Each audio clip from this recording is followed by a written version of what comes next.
Semaji la CAF, semaji la klabu ya Simba mpaka sasa, mpaka muda huu limekuwa likiendelea kuunguruma na kuweza kutoa nukuu ambazo mpaka sasa hivi mashabiki wa klabu ya Simba wameweza kuweka imani katika dirisha kubwa la usajili, ambapo tunategemea na kila mmoja anatamani kumuona Faisal Salum Abdallah Fei Toto akiwa kwenye uzi mwekundu wa kuweza kuburudisha mioyo ya wana Simba. Na nikwambie tu na nikutaarifu kwamba lolote linaweza likatokea mpaka sasa, mpaka dakika hii, yani kumekuwa na asilimia kubwa ya kuonekana kabisa kwamba kuna mazungumzo mazuri na tayari kumekuwa na connection nzuri inayofanywa na viongozi wa klabu ya Simba. Na pia nisimsahau pia mwekezaji na boss kubwa, boss kazi Mohamed Dewji, ambaye amekuwa akiweka jitihada nzito na kuhakikisha kabisa kwamba vijana wanazungumza naye na wahakikisha kabisa kwamba katika dirisha kubwa la usajili baada ya ligi ya NBC ya mwaka 2024-2025 kuweza kuisha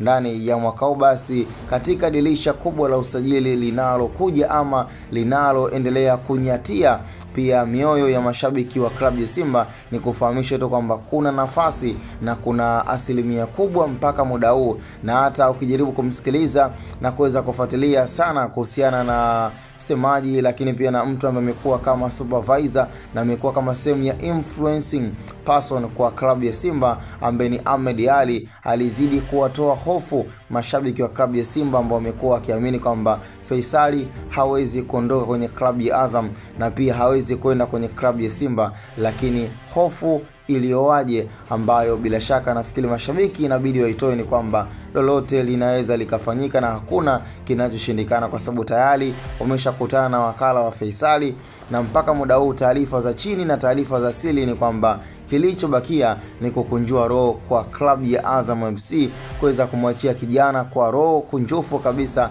na kuweza kutoa ile ofa ambayo ni kama sehemu ya placing order kwa mchezaji kwa pesa itakayotakikana na timu na makubaliano na mchezaji katika swala zima la uboreshaji wa mkataba wake katika dirisha kubwa la usajili. Kwa hiyo mambo ya msingi, lakini pia na sakata ambalo linaendelea kuwemo, linaendelea kuzungumzwa sana. Kama kuna mtu alizungumza kwamba Clatous Chota Chama hawezi kuondoka kwenye klabu ya Simba, lakini hatimaye imefikia muda na limefikia swala zima ambalo ni la makubaliano na maamuzi kwa mchezaji. Hakuna mchezaji mwenye timu, yani hata kama mchezaji atakuwa na mapenzi na timu fulani, lakini linapokuja kwenye swala zima la kwenda katika timu nyingine, huaga inakuwa ni swala rahisi sana. Kama mtu ambaye anafuatilia soka kwa ukubwa sana, hakuna aliyewahi kuwaza kwamba Lionel Messi aliyekuzwa na klabu ya FC Barcelona katika nchi ya Spain, Hispania, ambapo